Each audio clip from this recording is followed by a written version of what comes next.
Hello everyone and welcome back to my channel. तो आज मेरा सीजीएल का ये फर्स्ट अटेम्प्ट था एंड थर्ड शिफ्ट थी मेरी। 18 जुलाई आज एग्ज़ाम था मेरा। मैं रिव्यू कर रही हूँ अपना मेरा एग्ज़ाम कैसा गया। तो पहले ही मैं बता दूँ, मुझे एग्ज़ाम बहुत ज़्यादा टफ लगा and may be first attempt था या मैं हो सकता है सीजीएल लेवल तक अभी प्रिपेयर नहीं हूँ। कोई भी रीज़न हो सकता है, कोई भी फैक्टर हो सकते हैं। तो पहले एग्ज़ाम का रिव्यू कर देते हैं। तो अगर मैं अपने अटेम्प्ट की बात करूँ तो मैंने टोटल 60 अटेम्प्ट करे हैं एंड जिनमें से मैं ओवरऑल अगर एक्यूरेसी की बात करूँ तो 90 to 95% बीच में फ्लक्चुएट कर सकता है। अगर मैं सब्जेक्ट वाइज अपनी बात करूँ तो इंग्लिश के मैंने टोटल सिर्फ 20 क्वेश्चन अटैम्प्ट करे with 80% accuracy and subject wise भी बात करेंगे आगे।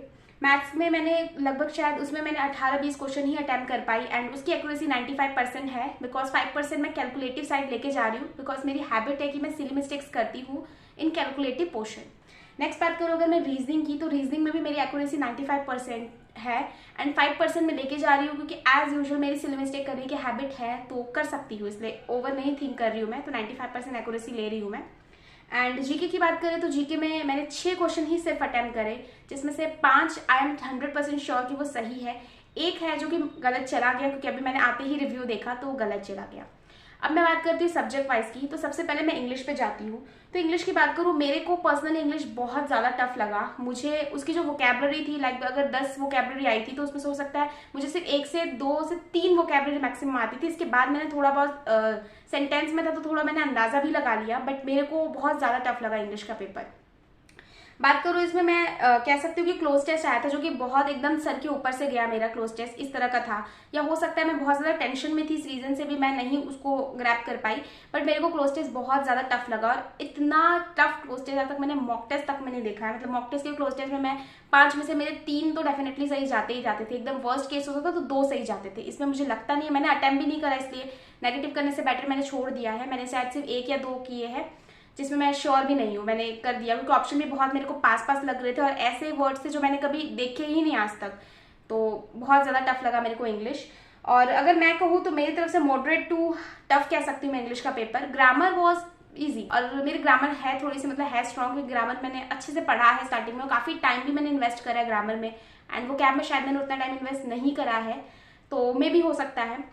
नेक्स्ट बात करते हैं मैथ्स की। तो टाइम एंड वर्क आया था मैथ्स में एंड टाइम एंड वर्क मेरा फेवरेट चैप्टर था एंड इस पर मैंने बहुत सा टाइम भी इन्वेस्ट करा था। लाइक 1 महीना मैंने टाइम एंड वर्क को दिया था जब मैंने अपनी प्रिपरेशन स्टार्ट करी थी। उसके बावजूद भी मेरा टाइम एंड वर्क से क्वेश्चन मैं नहीं कर पाई, मतलब एकदम टफ लेवल का आया था टाइम एंड वर्क, तो मेरे से नहीं हुआ। तो वो क्वेश्चन देखते ही ना मेरा जो मोरल था ना वो डाउन हो गया। मैं वहीं से डिसअपॉइंट होना स्टार्ट हो गई थी क्योंकि पहला question he time and work का था मैथ्स में और जो कि टफ था। और time and work is my strong point. Time and work, pipe system, ये सब ना मेरे स्ट्रॉन्ग पॉइंट है, मैं इनको कभी नहीं छोड़ सकती थी, बट मैं नहीं कर पाई उसको अच्छी तरीके से। नेक्स्ट बात करते हैं, उसमें एसआई था, परसेंटेज था, प्रॉफिट लॉस था, वो बहुत ज़्यादा ईजी आया था। थोड़ा सा कैलकुलेटिव कह सकती हूँ बट ठीक है वो ईजी था। और रीजनिंग की बात करूँ तो रीजनिंग ईजी था बट कह सकते थोड़ा सा कंफ्यूजिंग था क्योंकि मुझे ऑप्शन बहुत सिमिलर लगे एंड कोई मैंने मुझे ट्रिक नहीं आ रही थी। तो हो सकता है वो चीज़ मेरी वीक है, आई एक्सेप्ट की मेरी नंबर सीरीज और ये जो है ये चीज़ मेरी ऑलरेडी वीक है। तो मैं कह नहीं सकती कि पेपर टफ था, मेरा तुक्का लग गया तो लग गया, नहीं लगा तो मैं नहीं कर पाती हूँ, उतना हाई लेवल तक मैं नहीं सोच पाती, तो वो मेरा ही साइड से वीक है। तो रीजनिंग का मैं नहीं कह सकती कितना लेवल था बट कन्फ्यूजिंग था थोड़ा सा, ऑप्शन मुझे बहुत सिमिलर लग रहे थे और थोड़ा ऑप्शन बड़े बड़े थे। नेक्स्ट बात करती हूँ मैं जीके की। तो जीके में मैंने बता दिया मैंने 6 क्वेश्चन अटेम्प्ट करे हैं। जीके वॉज मैं ऐसा कहूँगी ना कि टफ नहीं कहूँगी मैं जीके को, बट मैं नहीं एक्सप्लेन कर सकती जीके के बारे में बिकॉज अगर मैं बात करूँ तो जिसको आता है जीके में तो यही है ना, अगर आता है तो 100% सही है, जिसको नहीं आता उसके लिए वो चीज़ टफ हो जाएगी। तो ये बात थी। तो ये था कि मैंने जो चीज़ें पढ़ रखी लाइक आर्ट एंड कल्चर मैंने बहुत अच्छे से कंप्लीट किया इस बार, मैंने पॉलिटी बहुत अच्छे से कंप्लीट करी है एंड कुछ एक है ज्योग्राफी मैंने अच्छे से कंप्लीट करी। हिस्ट्री में रिवाइज नहीं कर पाई थी, मेरे पास टाइम नहीं बचा था, तो हिस्ट्री से ज़्यादा क्वेश्चन देखने को भी नहीं मिला। तो अगर मेरे हिसाब से देखूँ मैं तो मुझे पॉलिटी से सिर्फ 1 क्वेश्चन मिला था, मतलब एक भी आर्टिकल नहीं था और वो भी क्वेश्चन इतना मतलब अजीब क्वेश्चन आया कि जो DSPS है, डायरेक्टिव प्रिंसिपल समथिंग कुछ ऐसे है, जो कि हमने आयरलैंड से लिया है और मैंने बहुत अच्छे से पढ़ा था ये, लिटरली मैंने इसके सारे आर्टिकल रट लिए थे कि 45 कौन सा होता है, 36 कौन सा होता है, कहाँ से क्या। बट क्वेश्चन जो आया था वो ये आया था, पता नहीं हिस्ट्री से था या पॉलिटी से था, कि इस टॉपिक को हमने फर्स्ट टाइम कहाँ पे इसके बारे में बात हुई थी फर्स्ट टाइम। सो ऑप्शन में था कुछ समथिंग मेरे को याद नहीं है, गांधी टाइम में बात हुई थी या फिर समथिंग था ऑप्शन, तो मेरे को समझ नहीं आया, वो क्वेश्चन मैंने छोड़ दिया। और पॉलिटी का यही सबसे पहला क्वेश्चन था, तो वो क्वेश्चन देख के ही मैं फिर से मेरा जीके में मोरल डाउन हो गया, क्योंकि इस बार मैं जीके के लिए प्रिपेयर थी कि 10 से 15 क्वेश्चन मैं करके आऊंगी, बट वो क्वेश्चन देखते ही मेरा एकदम डिसअपॉइंट हो गया कि पॉलिटी मेरे से नहीं हो रही, क्योंकि पॉलिटी में मैंने बहुत ज्यादा टाइम इन्वेस्ट करा था इस बार। मतलब 1 महीना मैंने पॉलिटी को दिया है, पूरी थ्योरी कंप्लीट करी, पूरे पीवाईक्यू में रट डाली थी, एक एक आर्टिकल मेरी जुबान पे थे, मैंने इतने अच्छे से किया था। अमेंडमेंट थोड़ा सा मेरा था कंफ्यूजन, बट फिर भी मैं श्योर होके गई थी। तो ये क्वेश्चन देखते ही मैं एकदम डाउन पड़ गई और मैं नहीं फिर कर पाई उसके बाद जीके में शायद परफॉर्म, ये भी रीजन हो सकता है। ज्योग्राफी से एक क्वेश्चन आया था कि इनमें से कौन सी जो झील है, जो लेक है, वो मीठी झील नहीं है। तो नहीं वाले में मैं थोड़ा सा कंफ्यूज हो गई, पता नहीं मैं ना कंसंट्रेट नहीं कर पा रही थी, तो मैंने उस क्वेश्चन स्किप कर दिया। बाद में फिर मेरे को टाइम नहीं बचा दोबारा उस क्वेश्चन पे जाने का। एंड हिस्ट्री से एक क्वेश्चन आया था कि 1857 की क्रांति में बिहार से किसने किया था, तो समथिंग बाबू करके, ना बाबू कुंवर सिंह, तो वो मैंने कर दिया था। तो थैंक गॉड हिस्ट्री से ही है, क्योंकि मैं हिस्ट्री रिवाइज नहीं कर पाई थी। एंड इसके बाद भी क्वेश्चन था आर्ट एंड कल्चर से था, एक म्यूजिशियन से था, तो ये सब मेरा अच्छा खासा गया है। तो 6 क्वेश्चन किए, जिसमें से 5 ठीक गए और 1 टफ गया। तो जीके वॉज मैं कहूंगी इजी टू मॉडरेट, मैं कहूंगी, क्योंकि मेरे को लगता है जिसने पढ़ी है उसके लिए जीके इजी था, और जिसने एकदम नहीं पढ़ा मेरे जैसे तो उसके लिए जीके टफ ही होगा, तो नॉर्मल सी बात है। तो ये था ओवरऑल रिव्यू मैं कहूंगी पूरे पेपर का। बट इसके बावजूद मेरा पेपर अच्छा नहीं गया। मैं टोटल 60 अटैम्प्ट करे सिर्फ, बिकॉज मैं सोच कर गई थी कि मैं 80 से प्लस तो अटैम्प्ट करके ही आऊंगी और इस तरह से टाइम मैनेज करूंगी। जो सोचा था ना वो एग्जाम में नहीं परफॉर्म हो पाया। तो आई डोंट नो, मतलब इतना टफ एग्जाम मुझे आज तक मॉक टेस्ट में भी देखने को नहीं मिला। इतना टफ शायद हो सकता है, मैंने सीजीएल का आज तक कोई मॉक टेस्ट नहीं दिया। मेरी भी कुछ गलतियां थी, मैंने सीजीएल का आज तक एक भी मॉक टेस्ट नहीं दिया, और कह सकते हैं मेरा सीजीएल का एक तरह का ये फर्स्ट मॉक टेस्ट था, बिकॉज मैं सीएचएसएल की एक्चुअल प्रिपरेशन कर रही हूँ और मैं मॉक टेस्ट भी सीएचएसएल की लगा रही थी, मैं चली गई सीजीएल देने। तो बहुत ज़्यादा टफ लगा मेरे को, लिटरली आई डोंट नो कैसा गया बाकी लोगों का, हो सकता है इजी हो, रियलिटी मेरे को टफ लग रहा। तो छोड़ो, मैं इसको इतना सीरियस नहीं ले रही, क्योंकि मेरा एट द एम सीएचएसएल है, बट सीजीएल लेवल तक प्रिपेयर करूंगी तभी तो सीजीएल क्रैक होगा, सीएचएसएल क्रैक होगा, क्या क्या बोल रही हूँ। तो एक ये कह सकती हूँ कि थोड़ा सा ना बहुत सारे फैक्टर्स है जिसकी वजह से मैं डिस्टर्ब हो गई, एंड ये तो बहाना एक्सक्यूज हो जाएगा, बट फिर भी मेरी थोड़ी सी तबियत भी खराब हो गई थी। तो मतलब मॉर्निंग में मैं लेट उठी, मैं रिवाइज भी नहीं कर पाई थी, मेरी तबियत खराब सी लग रही थी मेरे को मॉर्निंग में।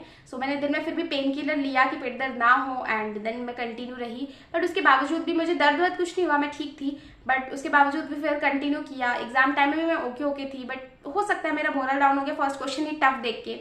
तो जो भी फैक्टर था, आप छोड़ो, इसका इतना सीरियस नहीं लेते। और ऐसा नहीं है लास्ट एग्जाम था, मेरे पास सीएचएसएल भी बचा हुआ है, मेरे पास डीडीए भी है और मेरे पास एमटीएस भी है। तो ये 3 एग्जाम मेरे पास बचे हुए हैं। अब डिपेंड मेरे पे करता है मैं कैसा करती हूँ, तो बी ऑलवेज बी पॉजिटिव। सो ठीक है, वैसे भी सीएचएसएल में होता तो मेरिट अगर पार भी करती तो मैं मेंस तो दे नहीं सकती थी ना, क्योंकि मेरी ग्रेजुएशन वैसे भी पूरी नहीं हुई है। तो ठीक है, इतना सैड नहीं होते हैं, बट टफ गया मेरे, बहुत टफ लगा लिटरली। आई डोंट नो, पता नहीं मुझे मतलब एग्जाम के मिड में ना जब 30 मिनट हो गए थे, उसी टाइम पे मेरे को फील हो रहा कि मैं नहीं कर पाऊंगी, मैं कर भी पाऊंगी नहीं कर पाऊंगी। मतलब लाखों लोग पेपर देते, उसमें 0.01% ही सेलेक्ट होते हैं, कई लोग प्रिपरेशन बीच में छोड़ देते, क्या मैं उनमें से बन जाऊंगी? ऐसी सी फीलिंग मेरे को एग्जाम के बीच में बैठे बैठे आ रही थी। तो एग्जाम में अपने थॉट्स को कैसे कंट्रोल करना है, ये भी चीज प्रिपेयर होनी चाहिए। इसलिए उस टाइम लगता है, इसलिए लोग कहते हैं कि बहुत सारे मॉक दो, जब तक आपने 200-300 मॉक नहीं लगाए ना तब तक आप वो उस लेवल तक प्रिपेयर नहीं हो, ये कहते हैं। क्योंकि एग्जाम में आप जाकर कितना आपको नॉलेज है ये मैटर नहीं करता, कितना आप अपने आप को अपने दिल पे, अपने दिमाग पे कंट्रोल कर पाते हैं, ये मैटर करता है। तो अब भाषण नहीं देते, आई थिंक मैंने अच्छे से रिव्यू कर दिया है। तो लेट्स सी अब सीएचएसएल में क्या होता है। बट सीजीएल में से कहूँगी मुझे बहुत टफ लगा। मैं एग्जाम के बीच में बैठे बैठे मुझे क्या ही बोलूँ, कुछ भी, चलो छोड़ो, अब कोई फायदा नहीं, जो हो गया सो हो गया, आगे की तैयारी करते हैं। बट अब लग रहा है कि कहीं ये सीएचएसएल का ये भी अटेम्प्ट मेरा वेस्ट ना हो जाए। बट ठीक है, अभी पेंडिंग में 2 व्लॉग बचे हैं, आज उन्हीं को एडिट करती हूँ। आज कुछ पढ़ती वढ़ती नहीं हूँ, कल से दोबारा से स्टार्ट करते हैं पढ़ाई। सो आप लोग भी बताइए आप लोग के एग्जाम कैसे चल रहे हैं। मेरा तो सीजीएल गया, मुझे लगता नहीं मेरिट क्लियर होगी, क्योंकि 60 अटेम्प्ट किए हैं। अगर 100% एक्यूरेसी करी हुई तो भी 120 मार्क्स आएंगे, और अगर पेपर मेरा हार्ड रहा तो भी 10 मार्क्स बढ़ेंगे 130, और 130 क्वालिफाइंग कभी जिंदगी में नहीं जाएगी इतनी कट ऑफ, 150 तक जाएगी। सो मेरा तो पत्ता कट यहीं से। बट सीएचएसएल को लेके मैं बहुत ज़्यादा सीरियस हूँ। अगर उसमें ऐसा होता तो मैं तो भाई, मेरे को बहुत ज़्यादा बुरा लगता, एकदम मैं टूट जाती, बिखर जाती, इस तरह की सिचुएशन हो जाती। बट ठीक है, हम करते हैं दोबारा से प्रिपरेशन। मिलती हूँ मैं आपसे आगे अगली वीडियो में। आप लोग बताइए आप लोग का पेपर कैसा गया है। एंड पेपर बहुत टफ था मुझे लगा, बस इतना कहूँगी मैं आखिरी में, और कुछ कहने को नहीं है। Okay then, bye.